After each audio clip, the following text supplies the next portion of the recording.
Hi, everybody. Hi, I'm Ilah Renzi, and this is Subconsciously Speaking. What's in your mind?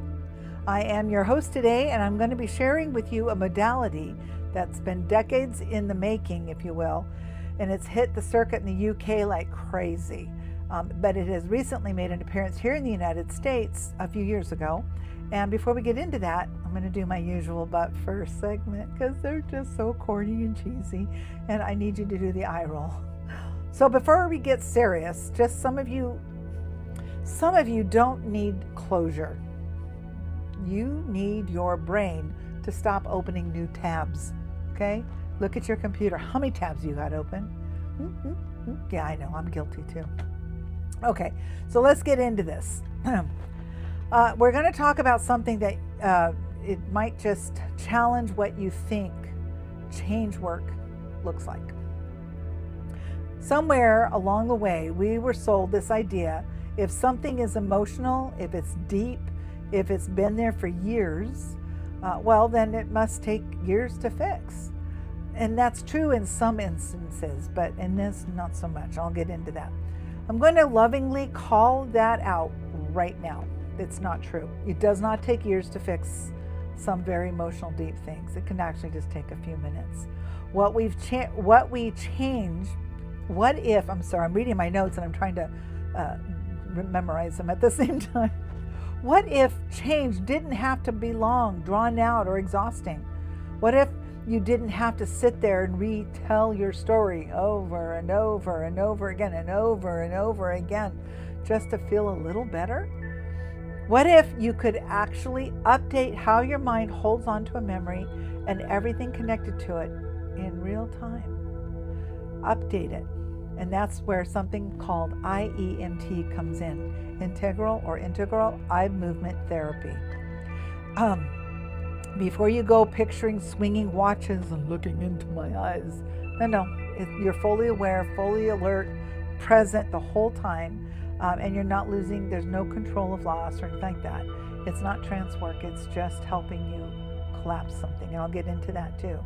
This is one of the most cooperative forms of change work you'll ever experience.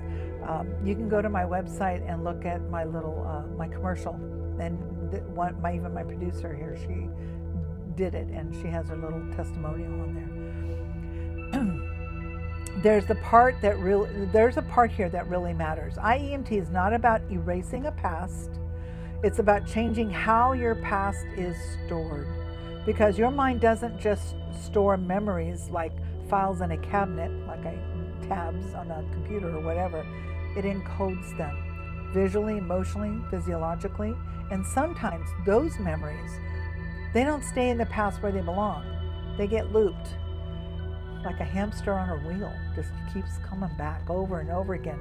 That they just feel current. It's like it's happening now, or it just happened, and it's like, why isn't this feeling going away? I know it doesn't make sense, but I still react to X, Y, Z. I thought I was over this. You are, logically, but your nervous system didn't get the memo. And what I.E.M.T does, it helps the brain finally file the memory correctly. So instead of reacting like it's happening right now, it becomes something that simply happened. And that's it. It's simple. And here's where it gets even more interesting, because it's not just about the emotion, it's about identity. See, people don't just carry feelings, they carry labels. I'm this kind of a person. I've always been this way. This is just who I am.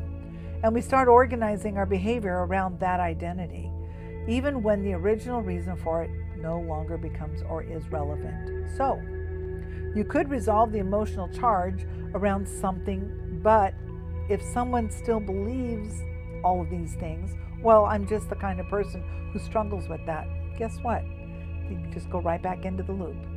Not because you have to, it's because it's what fits who they think they are. I.E.M.T addresses that head on.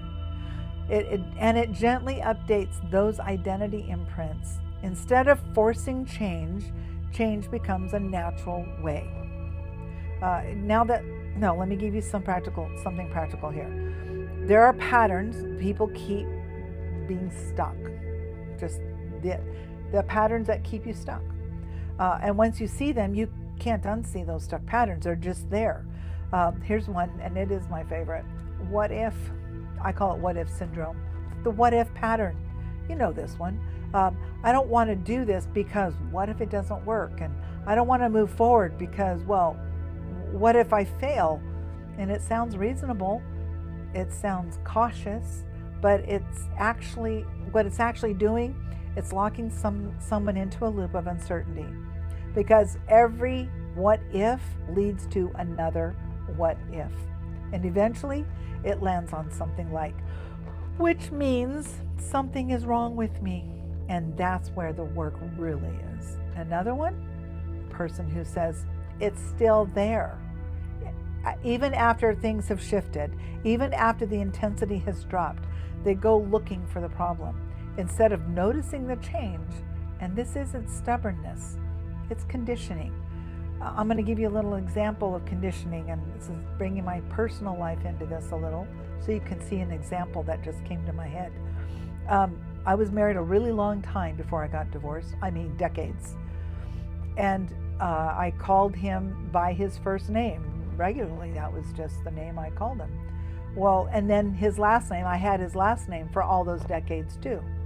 Well, it took me some time. That was my pattern. I was trying to get out of the pattern of calling other people his name, or even more so, not using that married last name. I chose to go back to my maiden name out of respect because I'm the one that asked for this. So I went back to my maiden name.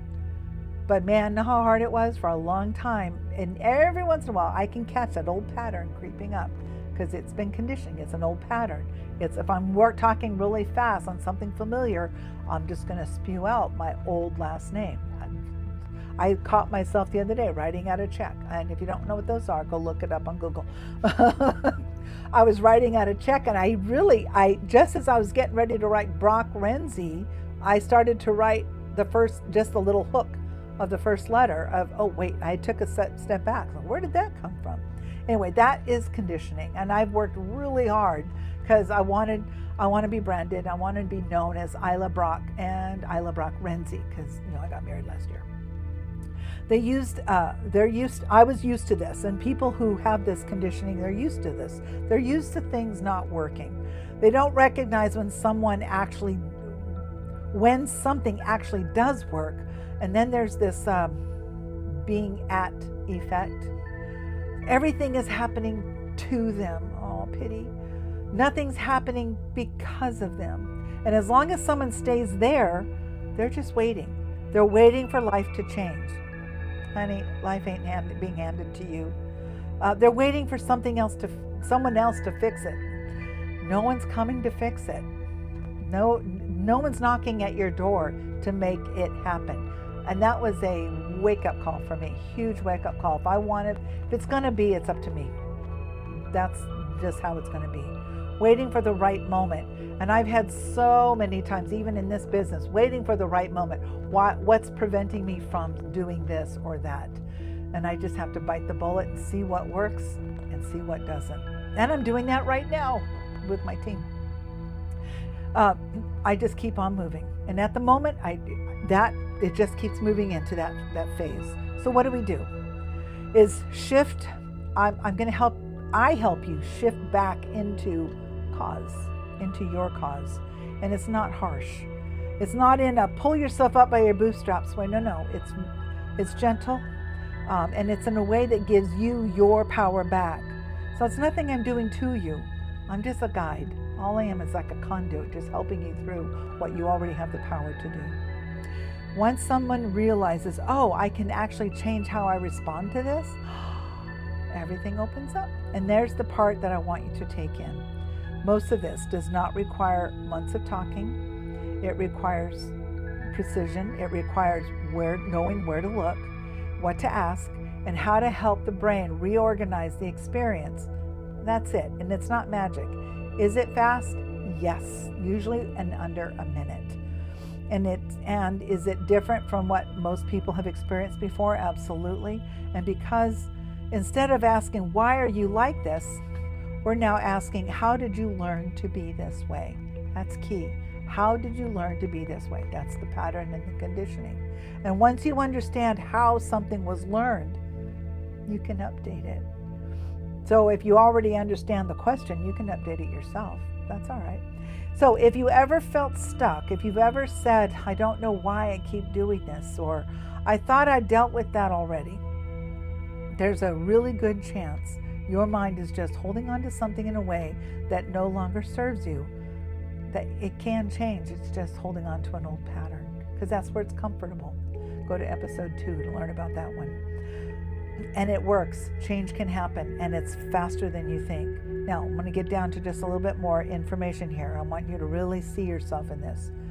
Think about a time when you reacted faster than you wanted to. Not because you chose to, just because it just happened. You blurted something out, oof, you can't take it back. Someone says something, boom, that's where the feeling is. And you just react. Or you walk into a situation and your body already decided how it's going to be responding before you even had a chance to think about it. Boom. That's not lack of control, that's programming. Those are triggers, and it can trigger you to feel a certain way or to be a certain way. You know, I don't like when people do this to me or put their finger, I don't like that. You know, I've learned to ignore it now, but yeah, it's an old pattern. I think it's a couple of episodes back I discussed that. And there's an interesting part. Your brain is incredibly efficient, and it's always asking one question. How do I respond to this based on what I already know? What do you know? And if something in your past even remotely resembles what's happening now, bam, it pulls up that old file instantly. Not accurately, just quickly. If some point in your life you learned this kind of situation equals this kind of feeling, that pattern will keep running. Even if today you're completely a different person, even if today you could handle it, your system is still referencing an outdated version of you.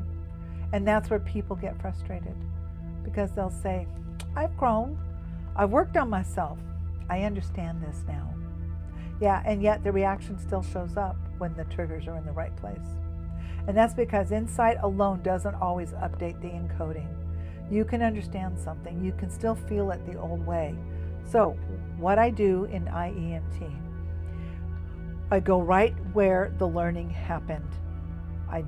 You do not relive it, we're not analyzing it, and we're not updating it. Here's something I want you to really catch. We're not digging for every single thing that ever happened to you. We're looking for the way your mind learned to do the problem. That's a very different approach, because once you find the pattern, you don't need 25 examples of it. You just need the structure. And when that updates, it generalizes, meaning it changes across the situation.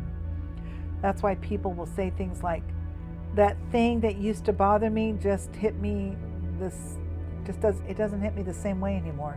I've had people a couple of years ago who I did this with, and I've asked them, how's it going? And they don't even remember what they worked on. And it was something I remember distinctly, them telling me they were so bothered for it they couldn't sleep at night, and they don't even remember it now. I tried to feel that way again, and I couldn't, because they did the technique with me. And I even challenge you when you come in and do the technique and you notice the change. I challenge you, bring it back to the way it was before. You can't. You can try, but you can't. That's one of my favorite moments in any of my sessions, is when I challenge somebody to just bring it back. Or they come in sad, or they come in just unknown, they're stuck, and you can see the countenance on their face.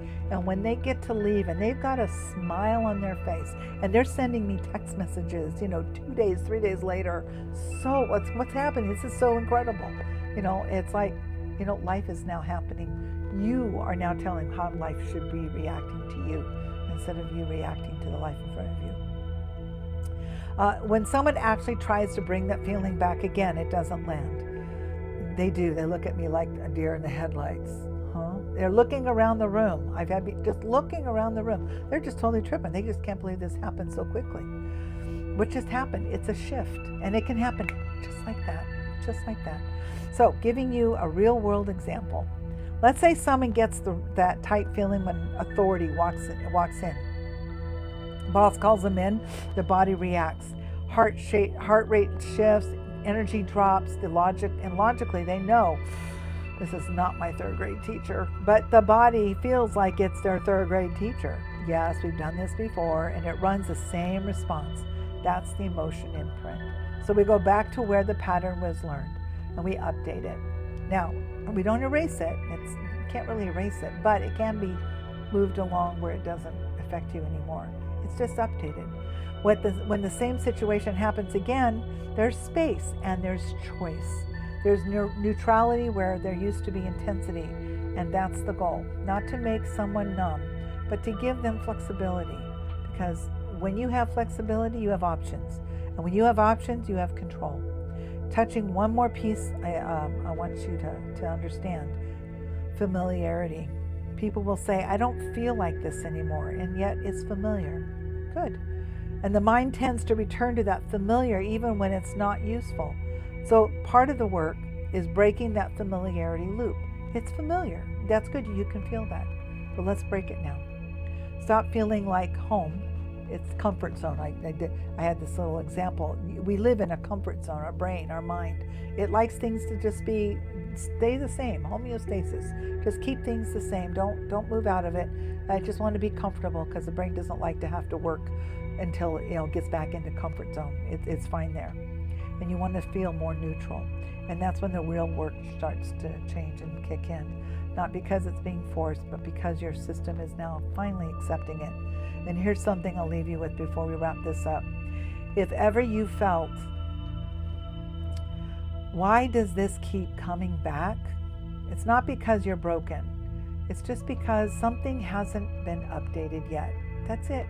And once it is, you don't have to fight it anymore. You don't have to manage it forever.